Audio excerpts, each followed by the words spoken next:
جہاں سوچنے کی ضرورت ہوتی ہے وہاں سوچنے کی زحمت نہیں کرتی، اور اب اس بات پر اتنا غور و فکر ہو رہا ہے۔ آپ ہر بات میں میرا مذاق نہ اڑایا کریں۔ وہ اٹھ کھڑی ہوئی۔ اعتراض ہر بات پر ہے، کسی بات پر تو اڑا سکتا ہوں۔ بڑے آئے ہیرو، میں نے جس دن کہہ دیا ساری رات روتے رہیں گے۔ پہلے سے بتا دینا تاکہ میں رومال کے بجائے تولیہ اپنے پاس رکھوں، اس میں آنسو جذب کروں اور قریب رکھی بالٹی میں نچوڑ دوں۔ اگر بے خبری میں وار کرو گی پھر میرا بستر آنسوؤں سے بھیگ جائے گا۔ اتنی شدید سردی میں گیلا ٹھنڈا بستر، ہائے مجھے نمونیا بھی ہو سکتا ہے، اور اس کا سہرا تمہارے سر ہوگا۔ اچھا سیما میں چلتی ہوں، پھر کسی وقت آؤں گی۔ یہ بھی کہہ دو جب تمہارا بھائی گھر پر نہیں ہوگا۔ اس سے مقابلہ میرے بس کی بات نہیں۔ جی نہیں، میں کسی سے ڈرنے والی نہیں ہوں۔ وہ تو بس سیما کا بھائی کچھ سمجھ کر لحاظ کر جاتی ہوں۔ وہ تیز قدموں سے چل پڑی، جاذب بھی چلایا اور قریب آ کر آہستگی سے بولا، صرف سیما کا بھائی سمجھنے کا بہت بہت شکریہ۔ وہ ٹھٹکی، مگر رکنے کا مقام نہیں تھا، دم گھر آ کر ہی لیا۔ ہائے اللہ، میرا دل کس بری طرح دھڑک رہا ہے۔ اف، یہ لڑکے ہوتے بڑے کمینے، ذرا شرم نہیں آتی انہیں۔ اس نے چہرے پر دونوں ہاتھ رکھ کر مسکراہٹ چھپاتے ہوئے سوچا تھا۔ نانی امی سے ملنے ان کے گھر آئی تھی، جاذب اور سیما بھی ساتھ تھے۔ دو ہی تو کمرے تھے ان کے گھر میں، رات کو دونوں میں بستر بچھ جاتے تھے، پرانے سے بستر، اڑے رنگوں والی مگر صاف ستھری چادریں۔ کہاں بٹھایا جائے انہیں؟ وہ شرمندہ ہو کر بھی سوچ رہی تھی کہ امی انہیں کمرے میں لے گئیں۔ ہائے کیا سوچے گا جاذب ہمارے بستر دیکھ کر، اور یہ بھی شکر ہے یہ لوگ افطاری کے بعد آئے ہیں، اگر افطاری کے ٹائم پر آ جاتے ہم نے تو آج مونگ کی دال پکائی ہے، اور افطاری پر کسی اہتمام کا ہم سوچ بھی کہاں سکتے تھے۔ باجی، امی کہہ رہی ہیں چائے بناؤ، میں بسکٹ لے کر آتا ہوں۔ جمیل اس کے پاس باورچی خانے میں آیا تھا۔ سنو، بسکٹ اچھے والے لانا۔ وہ بہت جھجک رہی تھی، جاذب کی آمد کے خیال سے کم مائگی کا احساس اس پر بری طرح حاوی ہو رہا تھا۔ چائے بنا لی تو یہ خیال، ہمارے ہاں برتن بھی تو اچھے نہیں ہیں، یہ معمولی سے مگ، اف کیا ضرورت تھی جاذب کو بھی ہمارے ہاں آنے کی۔ بڑی کوفت کے عالم میں اس نے چائے کپوں میں ڈیلی تھی، پلیٹ میں بسکٹ سجائے اور بڑی جھجک کے ساتھ کمرے میں آ گئی۔ ایسے کیوں گھبرائی شرمائی سی ہو جیسے کوئی رشتہ لینے آیا ہو؟ سیما نے اس کے کان میں سرگوشی کی تھی۔ بدتمیز، تمہیں تو میں بعد میں پوچھوں گی۔ بعد میں یعنی کہ بعد میں؟ جاذب نے یقیناً سیما کی بات سن لی تھی۔ زینب، انہیں چائے دو، وہ بہن سے کہہ کر کونے میں جا بیٹھی، پھر کچھ دیر کے بعد اٹھ کر دوسرے کمرے میں آئی۔ سیما بھی پیچھے چلی آئی۔ کیا بات ہے، بڑی خاموش ہو؟ تم ایسی بات کیوں کرتی ہو؟ ارے مذاق میں کہا تھا، مذاق میں بھی مت کہو۔ تم جانتی تو ہو ہمارے حالات کیا ہیں، یہاں تو جینے کے لیے آسرا مشکل ہے، شادی تو پیسے والوں کی ہوا کرتی ہے۔ اتنی مایوسی اچھی نہیں، سیما نے بڑھ کر گلے لگا لیا۔ نور جہاں کی آنکھیں نم ہونے لگیں۔ ارے اتنی بہادر ماں کی بیٹی ہو کر روتی ہو؟ وہ اس کے آنسو پوچھ رہی تھی۔ زینب بھی ادھر چلے آئی اور آتے ہی سیما سے بولی، نور باجی بتا رہی تھی آپ کا عید کا جوڑا بہت اچھے کلر کا ہے، تم آؤ نا کسی روز ہمارے یہاں، کبھی چکر نہیں لگاتی؟ جواب میں زینب نے مسکرا کر اس بات میں سر ہلا دیا۔ ان لوگوں کے جانے کے بعد امی سلائی مشین برآمدے میں لے کر چلی گئیں۔ نور نے کچھ سوچا، پھر بستر چھوڑ کر وہ بھی برآمدے میں آ گئی۔ برآمدے پر ڈالی گئی چیکیں اس وقت کھول دی گئی تھیں۔ فرش پر چٹائی بچھائی تھی اور اس چٹائی پر پرانی سی دری ڈال کر امی اور زینب بیٹھی تھیں۔ جمیل بھی اپنی کتابیں اٹھا کر یہیں آ گیا تھا تاکہ ایک ہی بتی جلے اور بجلی کا خرچ کم آئے۔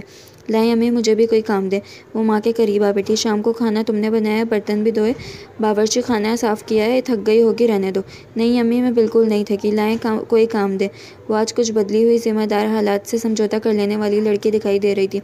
نور باجی، آپ دل میلا نہ کرو، مجھے 2-1 روز میں پیسے مل جائیں گے، پھر میں افطاری پر خوب اہتمام کرنا، اپنی دوست سیمی باجی کے گھر بھی افطاری دے آنا۔ وہ تو ان سب سے بڑی تھی، مگر وہ بچوں کی طرح اسے بہلا رہا تھا۔ کتنا احساس ہے اسے میرا، اسے پتہ ہے میری خواہش، میری آرزویں بہت سی ہیں۔ نمی نور کی آنکھوں میں اترنے لگی۔ کہیں ایک ڈائجسٹ میں اس نے شعر کبھی پڑھا تھا اور حسب حال ہونے کی وجہ سے یاد رہ گیا تھا، ہونا تو وہی ہے جو مقدر میں لکھا ہے، لیکن یہ میرے خواب، میرے خواب، میرے خواب۔ نور کیا بڑبڑا رہی ہو؟ لگتا ہے باجی پھر کوئی خواب دیکھنے لگی ہے۔ زینب اور جمیل مسکرائے تھے۔ امی، پیسہ زندگی کی کتنی اہم ضرورت ہے، مگر خدا نے اسے بانٹتے ہوئے ذرا بھی تو انصاف سے کام نہیں لیا۔ بیٹا، جس کے پاس جو نہیں ہوتا اسے وہی سب سے اہم لگنے لگتا ہے۔ تم نے اس کی کمی کو خود پر طاری کر لیا ہے۔ بیٹا، کبھی اس نعمت کو بھی محسوس کرو جو تمہارے پاس ہے۔ ماں نرم لہجے میں سمجھا رہی تھی۔ اس کا دل بہت اداس تھا، نم آنکھوں کے ساتھ سر جھکائے بیٹھی تھی۔ ہم سب تمہارے اپنے ہیں، تم سے پیار کرتے ہیں، محنت کرتے ہیں، ایک دن تمہاری خواہش بھی پوری کریں گے انشاءاللہ۔ جمیل اس کے شانے پر ہاتھ رکھ کر تسلی دے رہا تھا۔ انشاءاللہ۔ جمیل اس کے شانے پر ہاتھ رکھ کر تسلی دے رہا تھا، کتنے پیار سے سمجھا رہا تھا۔ امی، عید پر باجی کو اس کی پسند کے مطابق جوڑا بنوا دینا۔ امی، عید پر باجی کو اس کی پسند کے مطابق جوڑا بنوا دینا، یہ اچھے کپڑے پہن لے گی، ہم سب اس میں خوش ہو جائیں گے۔ زینب کی بات پر اس نے حیرانی سے سر اٹھا کر اسے دیکھا۔ چاہتے اس قدر بے لوث بھی ہو سکتی ہیں؟ اس نے بہن کا ہاتھ تھام لیا۔ نہیں امی، آپ ایسا کچھ نہیں کریں گی، بس چھوٹے بہن بھائیوں کے کپڑے اگر بنوا سکے تو بنوا دیں، عید تو بچوں کی ہوا کرتی ہے، پھر ہم نے بھلا جانا کہاں ہے، گھر میں ہی تو رہنا ہے۔ شاباش بیٹی، میں اپنے سب بچوں میں یہی احسار اور محبت کا جذبہ دیکھنا چاہتی ہوں۔ ان تینوں کو کام کرتے کرتے رات کے 12 بجنے کو تھے۔ جمیل نے ابھی ابھی کتابیں سمیٹی تھی اور ان سے کہہ رہا تھا، آپ بھی اب اٹھ جائیں ورنہ سحری کے وقت آنکھ نہیں کھلے گی۔ اتنی رات کے دروازے پر ہونے والی دستک نے سب کو چونکا دیا۔ ہائے، اس وقت کون ہو سکتا ہے؟ دونوں بہنیں گھبرا گئی تھیں۔ میں دیکھتا ہوں، جمیل یہ کہتے ہوئے اٹھنے لگا، مگر امی نے روک دیا اور خود جا کر دروازہ کھولا۔ چھوٹا سا تو صحن تھا، جمیل امی کے پیچھے دروازے پر گیا تھا اور یہ دونوں بھی برآمدے پر پڑی چک اٹھا کر صحن میں آ گئی تھیں۔ آنے والی شیری بی بی کی والدہ تھیں، جنہیں شیری بی بی مما جانی کہتی تھی یہ، اور اس وقت یہاں ہر وقت نک سک سے درست رہنے والی اس وقت سادہ کپڑوں میں ملبوس تھی، بال بھی سمیٹ کر کلپ کیے گئے تھے۔ بیگم، خیریت تو ہے؟ آپ اس وقت یہاں آئی ہیں؟ ہاں سمینہ بی بی، میں تمہارے پاس ایک درخواست لے کر آئی ہوں، خدا کے لیے میری بیٹی کے لیے دعا کرو۔ ذرا سی بات پر خفا ہو کر شیری نے سلیپنگ پلز کافی مقدار میں لے لی ہیں، اسے ہاسپٹل لے کر گئے ہیں۔ تم اللہ والی ہو، نیک ہو، میری بیٹی کے لیے دعا کرو، خدا کے لیے ہمارے لیے دعا کرو۔ بیگم نے روتے ہوئے ہاتھ جوڑے تھے، پھر شانے پر لٹکایا پرس کھولا، گنے بغیر بہت سے نوٹ نکالے اور امی کی طرف بڑھاتے ہوئے بولی، یہ سب رکھ لو سمینہ، بس دعا کرو میری شیری کو اللہ زندگی دے دے، تم جتنا کہو گی میں دوں گی۔ دینے والا تو خدا ہے بیگم صاحبہ، آپ یہ نوٹ رکھ لیں، میں دعا کروں گی، خدا نے چاہا تو شیری کو کچھ نہیں ہوگا، وہ بالکل ٹھیک ہو جائے گی۔ اب آپ گھر جائیں اور جا کر باوضو ہو کر جائے نماز پر بیٹھ جائیں۔ تم دعا کرو گی نا سمینہ؟ وہ کتنی ڈری ہوئی تھی، کس قدر التجا تھی ان کے لہجے میں۔ ہاں بیگم صاحبہ، میں دعا کروں گی۔ سمینہ نے ساری رقم دوبارہ ان کے ہاتھ میں رکھ دی تھی، اور آج نور جہاں کو بھی اعتراض نہیں ہوا تھا۔ امی نے ٹھیک فیصلہ کر لیا ہے، اس سے اپنی ماں کتنی بلندی پر دکھائی دے رہی تھی۔ واقعی نیکی کا ایک اپنا حسن ہے، جو اپنا سر خدا کے آگے جھکا دیتا ہے پھر وہ دنیا سے بے نیاز ہو جاتا ہے، مگر خلق خدا اس عزت دینے پر خود کو مجبور پاتی ہے۔ یہ میری ماں سے دعا کے لیے کہنے آئی ہیں، رو رو کر التجا کر رہی ہیں، یہ وہی ہیں جن کے پاس میری امی معمولی ملازمہ ہیں، مگر خدا نے عزت دی ہے۔ نور اور دونوں بہن بھائی تو سو گئے تھے، مگر امی نے یقیناً یہ رات جا نماز پر دعا کرتے ہی گزاری تھی۔ سحری کے وقت جب یہ لوگ بیدار ہوئے تھے، ماں کو سجدے میں روتے بلکتے پایا تھا۔ جاؤ گڈو، جا کر شیری بی بی کے گھر پتہ کر کے آؤ، اب اس کا کیا حال ہے۔ زینب نے چھوٹے بھائی کو بھیجا تھا۔ نور اور زینب سحری کی تیاری کرنے لگے۔ ابھی دوسری روٹی توے پر تھی جب گڈو واپس آ گیا۔ اس نے بتایا شیری کو ہوش آ گیا اور اس کی حالت اب خطرے سے باہر ہے۔ سن کر امی نے سجدے سے سر اٹھایا۔ زینب نے بلند آواز میں اللہ کا شکر ادا کیا اور نور ایک نئی سوچ کے ساتھ خاموش بیٹھی رہی۔ صبح پھر بیگم ان کے ہاں موجود تھی، وہ امی کا شکریہ ادا کر رہی تھی، کہہ رہی تھی ڈاکٹر کہتے ہیں شیری کا زندگی کی طرف لوٹ آنا کسی معجزے سے کم نہیں، اور مجھے یقین ہے یہ معجزہ تمہاری دعا نے دکھایا ہے۔ میں تمہاری بہت شکر گزار ہوں سمینہ بہن، دیکھو انکار نہ کرنا، میں اپنی خوشی سے ان بچیوں کو کچھ دینا چاہتی ہوں، اپنا سمجھ کر ایسا کر رہی ہوں، مجھے روکنا نہیں۔ مگر بیگم صاحبہ ہمیں تو کسی چیز کی ضرورت نہیں، ہم تو بہت خوش اور مطمئن ہیں اپنی زندگی سے۔ جمیل نے پوری سنجیدگی سے کہا تھا، بیٹا اگر کوئی تحفہ دینا چاہے تو انکار نہیں کیا کرتے، پھر میں تو تمہیں اپنا جان کر دینا چاہتی ہوں۔ سمینہ بہن سمجھاؤ نا انہیں، تمہارے بچے بھی تمہاری طرح قناعت پسند اور حد سے زیادہ خوددار ہیں، انہیں بتاؤ اپنوں سے کچھ لینے میں کوئی حرج نہیں ہوتا۔ وہ ایک بڑی رقم دینا چاہتی تھی، مگر انہوں نے سلیقے سے انکار کر دیا، کہہ دیا آپ اپنا سمجھتی ہیں، ہمارے لیے یہی کافی ہے، محبت اور اپنائیت کے درمیان یہ لین دین نہیں آنا چاہیے۔ وہ کچھ دیر بیٹھ کر ان سب کو اپنے گھر آنے کی تاکید کر کے چلی گئی۔ نور نے مسکرا کر اپنی ماں اور بھائی بہنوں کی طرف دیکھا۔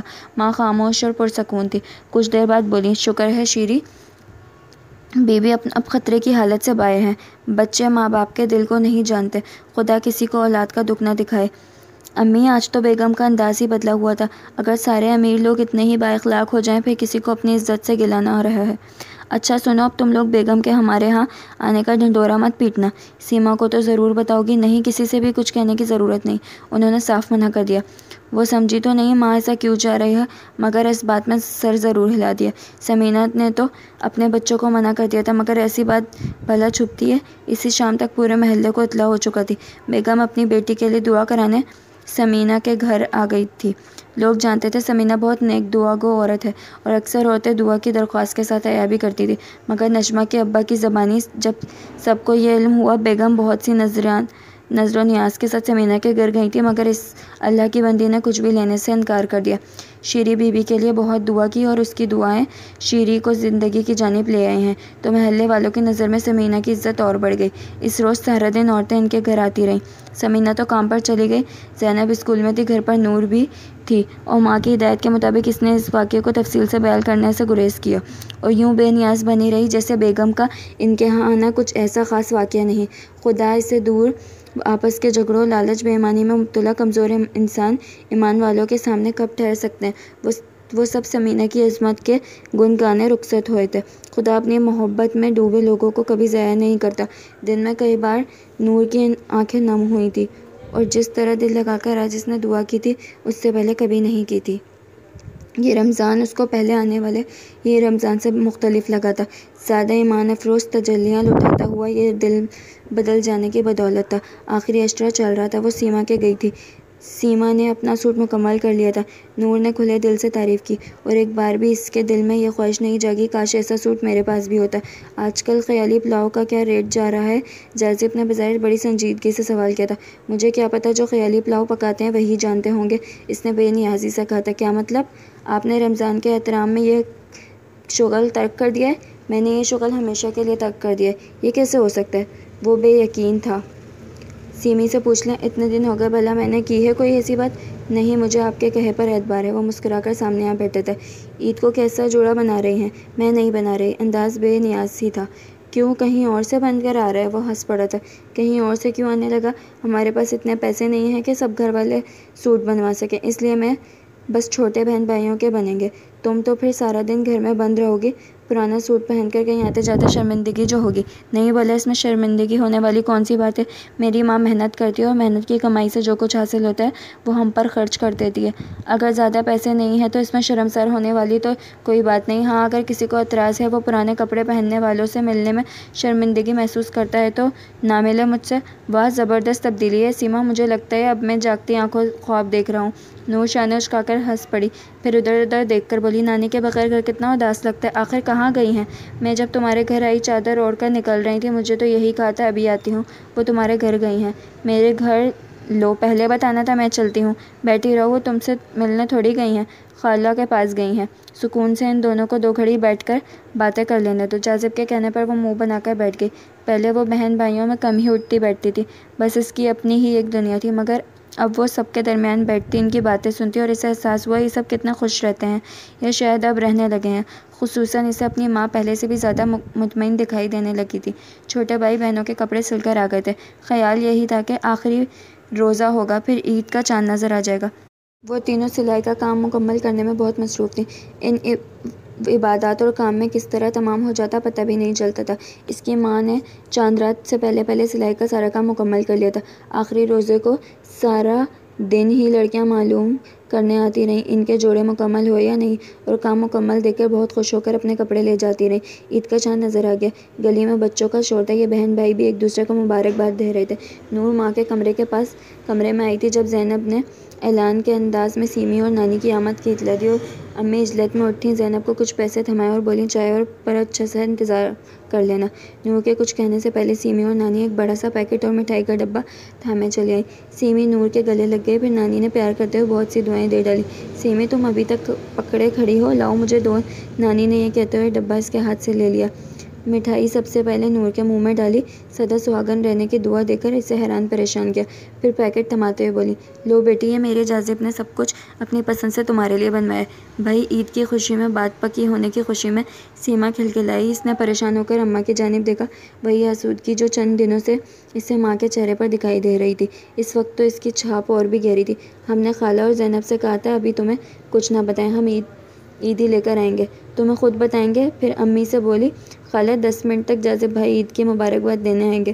ساتھ ہی نور کی آنکھوں میں جھانکن ملاقات کو بے چین ہے سرگوشی کی تھی۔ نور کمرے سے باہر گئی، سامنے ہی جمیل کے ساتھ جازب چلا آ رہا تھا۔ ان کے 10 منٹ جلدی ہی پورے ہو گئے۔